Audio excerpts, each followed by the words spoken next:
सर्व अभ्यासप्रेमींचे मनापासून स्वागत।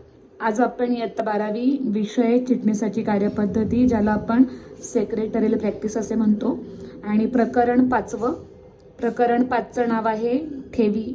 या प्रकरणातील आपण आज स्वाध्याय सोडवणार आहोत आणि प्रकरण 3, 4, 5 मिळून एकूण 35 मार्क, म्हणजे विकल्प धरून या 3 प्रकरणांना 35 मार्क आहेत आणि विकल्प सोडून या 3, 4, 5 या प्रकरणांना 24 मार्क आहेत।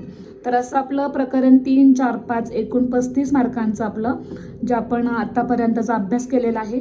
असा प्रकरण 5वं पुन्हा एकदा रिपीट करते, प्रकरणाचं नाव ठेवी। या प्रकरणातील आपण स्वाध्याय सोडवणार आहोत। पहिला प्रश्न आहे प्रश्न क्रमांक 1 खाली दिलेल्या पर्यायांमधून योग्य पर्याय निवडून वाक्य पुन्हा लिहा। पहिला प्रश्न, ठेव हा टिंबटिंबचा प्रकार आहे। मालकीचे भांडवल, ब अल्पमुदती कर्ज आणि क दीर्घ मुदतीचे कर्ज। तर ठेव ही मागता क्षणी परत करावी लागते, म्हणून त्याचं उत्तर आहे अल्पमुदतीचे कर्ज। इथे आपण त्याचं उत्तर लिहूया, अल्प मुदतीचे कर्ज। हे झालं आपलं उत्तर। दुसरा प्रश्न आहे, पात्र सार्वजनिक कंपनी आणि सरकारी कंपनी टिंबटिंबकडून ठेवी स्वीकारू शकतात। याचा पहिला पर्याय आहे त्याचे कर्मचारी, ब जनता आणि क आहे रिझर्व्ह बँक ऑफ इंडिया म्हणजेच RBI। तर इथे आपण त्याचं उत्तर आहे जनता, म्हणजे पात्र सार्वजनिक कंपनी आणि सरकारी कंपनी जनतेकडून ठेवी स्वीकारू शकतात। इथे उत्तर लिहिणारे जनतेकडून। आता इथे पुढे तिसरा प्रश्न आहे, खाजगी कंपनी आपल्या सभासदांकडून किंवा संचालकांकडून पूर्ण वसूल भागभांडवल व मुक्त राखीव निधीच्या टिंबटिंब टक्केपेक्षा जास्त ठेवी स्वीकारू शकत नाही। 100%, ब 35%, क 25%। याचं उत्तर आहे 100%। टक्के पुढे दिलेला आहे साईन। चौथा प्रश्न आहे, टिंबटिंब कंपनीस आम जनतेकडून पूर्ण वसूल भागभांडवल आणि मुक्त राखीव निधीच्या 35% पर्यंत ठेवी स्वीकारता येतात। पहिला पर्याय आहे सरकारी, ब आहे खाजगी, क आहे पात्र सार्वजनिक। याचं उत्तर आहे सरकारी याचं उत्तर आहे। पाचवं, ठेवी या कमीत कमी 6 महिने आणि जास्तीत जास्त टिंबटिंब महिन्यांसाठी स्वीकारता येतात। तर याचं उत्तर 36, ब 3 महिने आणि क 30। याचं उत्तर आहे 36 महिने। पुढे 6वा प्रश्न आहे, कंपनी आपल्या सभासदांना ठेव योजनेत सहभागी होण्यासाठी टिंबटिंबद्वारे आवाहन करते। तर जाहिरात, ब परिपत्रक आणि क वर्तमानपत्र। याचं उत्तर आहे परिपत्रकद्वारे आवाहन करते।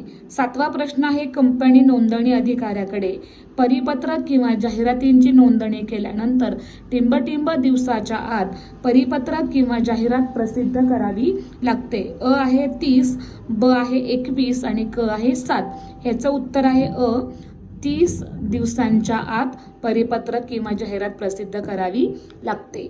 8 नंबरचा प्रश्न आहे, ठेवीदारांच्या हिताचे संरक्षण करण्यासाठी कंपनीला टिंबटिंबची नियुक्ती करावी लागते। तर याचं आहे कर्जरोखे विश्वस्त, ब आहे ठेव विश्वस्त, क आहे पत मानांकन संस्था। याचं उत्तर आहे ठेव विश्वस्त, जे ठेव विश्वस्तांची नेमणूक किंवा नियुक्ती करावी लागते। आता पुढचा प्रश्न आहे 9 नंबरचा, टिंबटिंब स्वीकारत असताना कंपनीला आपल्या मालमत्तेवर बोजा निर्माण करावा लागतो। तर आहे सुरक्षित ठेवी, ब आहे असुरक्षित कर्जरोखे, क आहे सुरक्षित ठेवी। तर ह्याचं उत्तर आहे सुरक्षित ठेवी। सुरक्षित ठेवी स्वीकारत असताना कंपनीला आपल्या मालमत्तेवर बोजा निर्माण करावा लागतो। पुढे 10 नंबरचा प्रश्न आहे, ठेव स्वीकारल्यापासून ठेव पावती टिंबटिंब दिवसाच्या आत ठेवीदाराला दिली जाते। 7 दिवस, ब 30 दिवस आणि क 21 दिवस.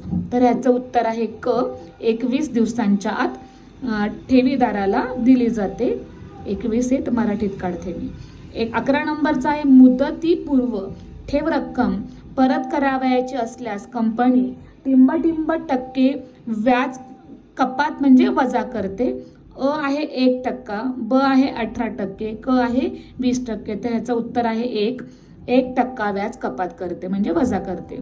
12 नंबर आहे ठेव विवरणपत्र प्रत्येक वर्षी टिंब पूर्वी दाखल करणे आवश्यक आहे. तर इथे आहे अ 30 जून, ब आहे 31 मार्च आणि क आहे 30 एप्रिल. ह्याचं उत्तर आहे अ 30 जून पूर्वी दाखल करणे आवश्यक आहे. आता आपण जोड्या लावा प्रश्न पाहूया. गट अ, गट ब, अ ब क ड ई 5 पर्याय, गट ब मध्ये 10 पर्याय उत्तर असणारे. आपण इथे उत्तरांचे जागेअभावी आणि वेळेअभावी आपण इथे उत्तरांचे नंबर लिहूया पुढे. आता अ आहे खाजगी कंपनी. या खाजगी कंपनीचा पर्याय त्याचं उत्तर आहे, त्याचा अचूक पर्याय आहे 5 नंबर पूर्ण वसूल भाग भांडवल आणि मुक्त राखीव निधीच्या 100%. तर इथे आपण उत्तराचा पर्याय 5 नंबर लिहूया. ब आहे ठेव विश्वस्त करार. याचं योग्य उत्तर आहे 2 नंबरचा पर्याय जाहिरात प्रसिद्ध करण्यापूर्वी 7 दिवस अगोदर सही केली जाते. ह्याचं उत्तर आहे 2. दुसरा पर्याय आपण इथे लिहूया. पुढे 3 आहे सुरक्षित ठेवी. सुरक्षित ठेवीचा पर्याय आहे 4 मूर्त मालमत्तेवर तारण. इथे आपण 4 नंबरचा पर्याय उत्तराचा लिहूया. ड आहे ठेवीचा कालावधी.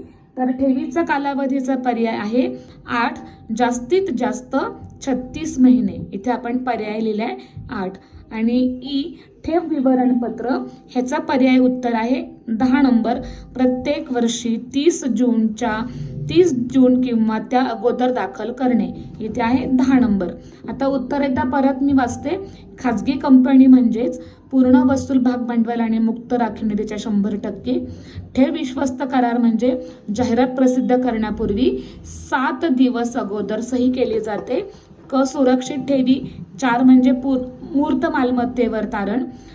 ठेवीचा कालावधी 8 नंबर म्हणजे जास्तीत जास्त 36 महिने आणि ठेव विवरणपत्र 10 नंबर म्हणजे प्रत्येक वर्षी 30 जून किंवा त्या अगोदर दाखल करणे. हा झाला जोड्या लावांचा प्रश्न. आता क आहे खालील प्रत्येक विधानासाठी एक शब्द किंवा शब्द समूह किंवा संज्ञा लिहा. पहिला आहे भागधारकांकडून, संचालकांकडून किंवा त्यांच्या नातेवाईकांकडून वसूल भाग भांडवल आणि मुक्त राखीव निधीच्या 100% पेक्षा जास्त ठेवी न स्वीकारू शकणारी कंपनी. याचं उत्तर आहे खाजगी कंपनी जी ह्या ठेवी स्वीकारू शकत नाही. 2 वसूल भाग भांडवल आणि मुक्त राखीव निधीच्या 35% पर्यंत ठेवी स्वीकारू शकणारी कंपनी. ह्याचं उत्तर आहे सरकारी कंपनी. सरकारी कंपनी. परीक्षेला उत्तर लिहिताना वाक्य आणि उत्तरं दोन्ही लिहायची, फक्त उत्तरं लिहायची नाहीत. तिसरा आहे ठेवीचा कमीत कमी कालावधी. ठेवीचा कमीत कमी कालावधी आहे 6 महिने. 4 ठेवीचा जास्तीत जास्त कालावधी. जास्तीत जास्त कालावधी आहे 36 महिने किंवा कंसामध्ये 3 वर्ष. पुढे 5 आहे कंपनीच्या मूर्त मालमत्तेवर बोजा निर्माण करण्याचा कालावधी. इथे कालावधी आहे ठेवी स्वीकारल्यापासून. उत्तर लिहिताना सुद्धा तुम्हाला पूर्ण शब्द लिहायचा आहे. ठेवी स्वीकारल्यापासून 30 दिवस हे त्याचं उत्तर आहे. ठेवी स्वीकारल्यापासून 30 दिवस. पुढे आहे 6 नंबर सभासदांना ठेवी ठेवण्याबाबत करण्यात आलेले आवाहन. याला म्हणतात परिपत्रक. 7 कंपनी आणि ठेव विश्वस्त यांच्यामधील कराराला ठेव विश्वस्त करार असे म्हणतात. ठेव विश्वस्त करार. 8 आहे फक्त ठेवीची परतफेड करण्यासाठी उघडण्यात आलेले खाते. तर याचं नाव आहे ठेवी परतफेड निधी खाते. ठेवी परतफेड निधी खाते, हे त्याचं उत्तर आहे. 9 ठेव पावती देण्याचा अपेक्षित कालावधी. तर इथे आहे ठेवी स्वीकारल्यापासून, हे पूर्ण लिहायचंय, ठेवी स्वीकारल्यापासून 21 दिवसाच्या आत, 21 दिवसाच्या आत. इथे 21 तुम्हाला शब्द नीट दिसत नाहीये, इथे परत लिहिते मी, 21 दिवसाच्या आत. 10 नंबर आहे ठेवीच्या आणि नूतनीकरणाच्या नोंदी करण्याबाबत उपयोगात आणले जाणारे पुस्तक. इथे उत्तर आहे ठेव नोंदवही, ठेव नोंदवही. हे तुम्हाला आता शब्दसमूह कळाला असेल.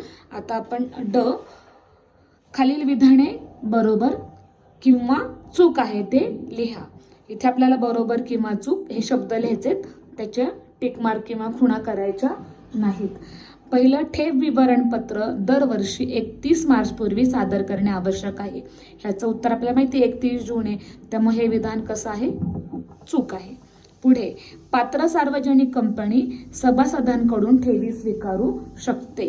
तर हे बरोबर विधान आहे, बरोबर.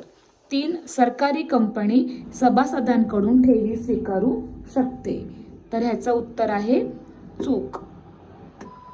पुढे 4 नंबर, खाजगी कंपनी आम जनतेकडून ठेवी स्वीकारू शकते. तर ह्याचंही उत्तर आहे चूक. 5 आहे ठेवी या जास्तीत जास्त 36 महिन्यांसाठी स्वीकारल्या जातात. तर याचं उत्तर आहे बरोबर. 6 आहे पात्र कंपनी आम जनतेकडून वसूल भाग भांडवल आणि मुक्त राखीव निधीच्या 35% पर्यंत ठेवी स्वीकारू शकत नाही. ह्याचं उत्तर आहे चूक. 7 नंबर आहे सुरक्षित ठेवीसाठी कंपनी आपल्या मूर्त मालमत्तेवर बोजा निर्माण करते. तर हे विधान बरोबर आहे, बरोबर. 8, ठेवीचा स्वीकार केल्यानंतर 21 दिवसांच्या आत ठेव पावती दिली पाहिजे. तर हे विधान बरोबर आहे. 9, ठेवीदाराच्या हिताचे संरक्षण करण्यासाठी कंपनी पतमानांकन संस्थेची नियुक्ती करते. तर ह्याचं उत्तर आहे चूक. पुढे 10 नंबर, ठेव विश्वस्त करार हा कंपनी आणि ठेव विश्वस्त यांच्यात केला जातो. तर याचं उत्तर आहे बरोबर. असा आपला हा पहिला डन प्रश्न झालेला आहे. आता पुढे आपण ई पाहूया. गटात न बसणारा शब्द शोधा. गट दिलेला आहे खाजगी कंपनी, पात्र सार्वजनिक कंपनी आणि सरकारी कंपनी. तर ह्याच्यामध्ये सरकारी कंपनी हा गटात न बसणारा शब्द आहे. पुढे ठेव विश्वस्त करार आणि विशेष ठराव. याचं उत्तर आहे विशेष ठराव हे गटात न बसणारा आहे. क, ठेव विश्वस्तांची नियुक्ती, कंपनी नोंदणी अधिकाऱ्यांची नियुक्ती आणि पत नामांकन संस्थेची नियुक्ती. तर याचं उत्तर आहे गटात न बसणारा कंपनी नोंदणी अधिकाऱ्यांची नियुक्ती, हे गटात न बसणारा आहे. आता फ आपण सोडूया. खालील विधाने पूर्ण करा. इथे आपल्याला रिकाम्या जागा भरा शब्द याला म्हणायचा असतो. इथे पर्याय नसतात, आपण इथे पर्याय लिहिणार आहोत. ठेव हा टिंब मुदत कर्ज प्रकार आहे. तर ह्याचं उत्तर आहे ठेव हा इथे अल्प मुदत कर्ज प्रकार आहे. 2, पात्र सार्वजनिक कंपनी आणि सरकारी कंपनी टिंब कडून ठेवी स्वीकारू शकतात. तर याचं उत्तर आहे आम जनतेकडून. आम जनता म्हणजे सर्वसामान्य जनतेकडून. तिसरा आहे पात्र कंपनीची निव्वळ मालमत्ता टिंब पेक्षा असू नये, कमी असू नये. तर ह्याचं उत्तर आहे 100 कोटी. 100 कोटीपेक्षा कमी असू नये. 3 झाले. 4 आहे सरकारी कंपनी आम जनतेकडून वसूल भाग भांडवल व राखीव निधीच्या टिंब टक्केपेक्षा जास्त ठेवी स्वीकारू शकत नाही. याचं उत्तर आहे 35% पेक्षा जास्त ठेवी स्वीकारू शकत नाही. 5 नंबर आहे कमीत कमी 6 महिने आणि जास्तीत जास्त 36 महिने कालावधीसाठी ठेवी स्वीकारल्या जातात. 6 आहे टिंबनुसार परतफेड ठेवी कंपनी स्वीकारू किंवा नूतनीकरण करू शकत नाही. इथे आहे मागणीनुसार परतफेड ठेवी कंपनी स्वीकारू किंवा नूतनीकरण करू शकत नाही. 7 कंपनी ठेवीची मुदतपूर्व परतफेड टिंबटिंब कालावधी पूर्वी करू शकत नाही. याचं उत्तर आहे 3 महिने. 3 महिने कालावधीपूर्वी करू शकत नाही. 8 आम जनतेकडून ठेवी स्वीकारण्यासाठी कंपनी टिंबटिंब प्रसिद्ध करते. ह्याचं उत्तर आहे जाहिरात प्रसिद्ध करते. 9 आहे कंपनीच्या ठेवीच्या पतपात्रतेबद्दल दाखला देणाऱ्या संस्थेत टिंबटिंब म्हणतात. इथे आहे पतमानांकन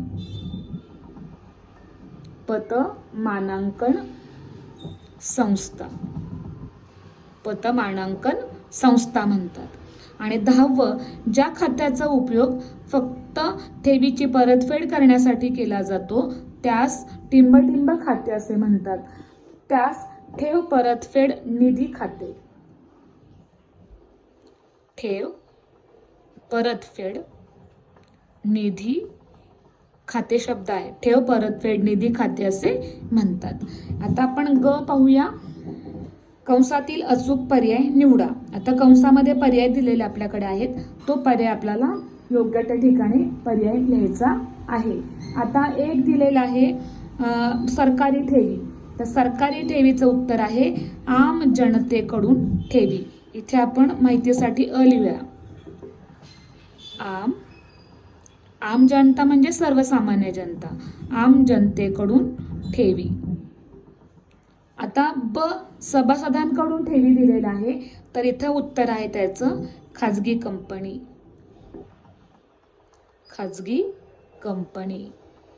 क आहे 36 महिने. त्याचं उत्तर आहे ठेवीचा जास्तीत जास्त कालावधी. ते क लिहितो आपण. ठेवीचा जास्तीत जास्त कालावधी. ड आहे मूर्त मालमत्तेवर बोजा निर्माण करणे. ह्याचं उत्तर आहे सुरक्षित ठेवी.